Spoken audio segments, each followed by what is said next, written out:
This plugin has saved me so much time when it comes to setting up various different things. And it even helps when I'm trying to clean up one OBS that I've just completely littered with so many different scenes and sources that maybe I just want to simplify it or something else. There are so many different ways you can use Source Copy. If you haven't installed a plugin before, you might want to check out my video that goes over how to install plugins and kind of giving you some ideas of how plugins work. So let me show you how this works for me. Okay, so here you can see this is my OBS that I'm recording with right now, and I already have the Source Copy plugin installed. So if I go to the Source Copy, you're gonna notice that I have all my scenes listed out here. So what I'm currently working with is called YouTube Background. And what I can do is I can go up and I can hit Save Scene. Now, what this is gonna do is bring up basically the folder that it's gonna save to. I'm just gonna go ahead and give it a name, and it's gonna save as a JSON file. So here I'll just hit Save. And now I'm gonna go ahead and open up my next instance of OBS Studio.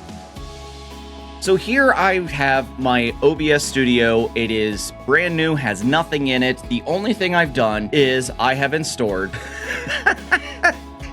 Yeah, I installed it.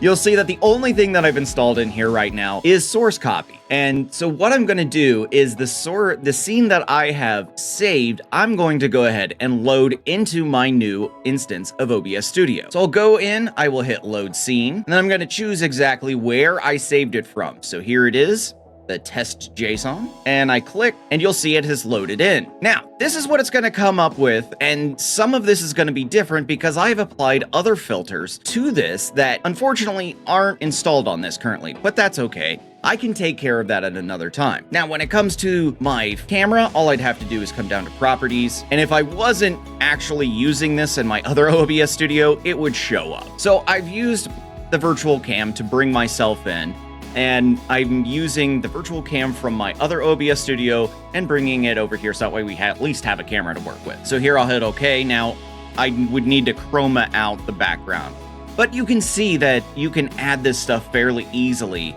and bring your sources over. I'm getting distracted. There's so many versions of me right now. So you can actually then move just one scene or a few different scenes this way, just using Source Copy, making it easier for you to set up very simplified versions of an OBS you've already been using. But there are other things you can wind up doing with Source Copy that make it so much easier to work with. Let me show you an example of how you can use the copying filters from one source to another to make things easier, because this is exactly how I worked with my Ghostbusters Ghost Trap Redeem on my live stream. So here I have my Ghost Trap Redeem. Now, this is all controlled by my streamer bot, and I have all these actions that make it happen. So when I trigger this, it comes out with a ghost trap, and then you will see all these different profiles coming up, and as you can see, they all look the same when it comes to the coloring and kind of just how they're put together. So let me demonstrate how I made this easier with Source Copy. So first off, let me go ahead and bring one on just so that way you can see. Now, as you can see, I have a whole lot of moved filters, and each one of these controls where things are going to go. But this doesn't show the filters that are actually applied to the images, because those are applied on the images themselves through the filters. So as you can see, I have an advanced mask here that is a download for courtesy of Finite Singularity, as well as the glow, courtesy as well of Finite Singularity. And then I have a couple of shader filters that are made by Exceldro. Hi, puppy. She doesn't want me recording.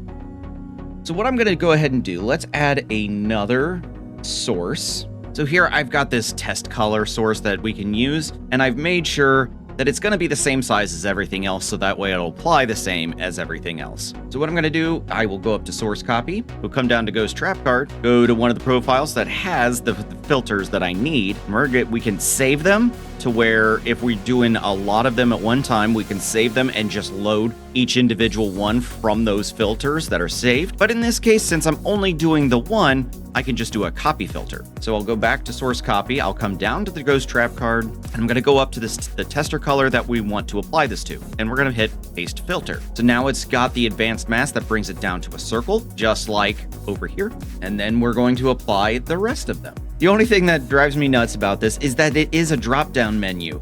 This would be much easier if it was a separate window that you could work with, and that is something that I do want to bring up to Exceldor to hopefully make this just a little bit easier. Because when you're doing quite a few of these adjustments, it would make it so much easier if this was just a standalone window rather than drop-down menus. Because this still takes a little bit more time than I would personally like, but that's okay.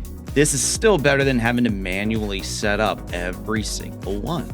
And there we go. Now it looks just like this one. This makes it incredibly handy where you can sit and you can apply the exact same filters on multiple different sources, and you can put it in different scenes then. So if you have the same kind of stuff set up in one scene and you want it to be similar in another but with some different sources, you can make that happen. So let me show you an example of a useful way to do this, especially when it comes to sizing different sources to make sure that they're the same. Okay, so here I have my scene that is basically my side-by-side scene. This is what I use when I'm recording and I need to reference something but also be able to talk to you while recording. So on my OBS Studio, you'll see that I have where I have the monitors, which is this left side I have here, and then I have my YouTube background, which is the one I record with in my main kind of setting. I have that on the other side, and then I also have this fun little split here. Well, right now the monitor is currently full sized, and I want to have this more centered. So what I can do is then go up to my tools, go to the source copy, and here is my YouTube side-by-side scene. So right now the YouTube background is the one that currently has the transform I need for my so on my side-by-side, I can take my YouTube background. I can go to copy transform. And then what I'm going to do is on my monitors, I'm going to apply the exact same transform. Go to the YouTube side-by-side to the monitors, and then I'm going to paste the transform. Now, you'll notice that it looks like it's disappeared. It hasn't, because if I go ahead and hide me, it's right here. So all I'd have to do then is take it and just slide it over, and then I can bring myself back, and it's exactly the way I would need it to be. It's centered, it has the exact same dimensions, and it was easier for me than rather having to go and crop each one individually, sit and position them as I needed to. So if I come down here and I right click on this, and I do a duplicate of the scene, and we create another one, so the side-by-side 2. So I have this one, and then I have another one. They look identical. Well, if I wanted to switch the positions on these then, I don't have to do a whole lot. But then, so I've done this, and then I can switch then back and forth between the two different ones, and I've just made my life a little bit easier. One of the nice things you can do is then you can save scenes, you can copy the scenes, you can copy the sources and load them, you can paste them. You can do so many different things to ease the workflow. Now, my only criticism really when it comes down to it is I wish that I didn't have to go into the menu every single time. But overall, this plugin is so incredibly handy to make sure that you can take things and you can paste transforms to match something, making your transitions from one thing to another. This doesn't apply just to streamers. This works for people who need to do YouTube recordings. Because if you have a scene that you have set up and you have a whole bunch of different transformations to one thing, but you need those transformations to apply to a separate source, what you have to do then is copy that transformation, paste it over to the other source, and it'll be identical.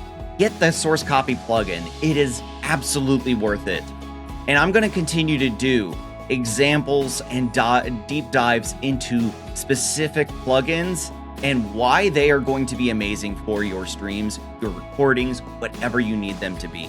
Let me know in the comments, does this actually apply to you? Will you make use of a plugin like this? Or is there another plugin you're interested in and you would love to see more information on? Let me know. If you create videos in some way, shape, or form and you're using OBS, I'm going to show you all these different tools and what magical things they can do for you. All right, that's all I've got for you for this video. I will catch you on the next one.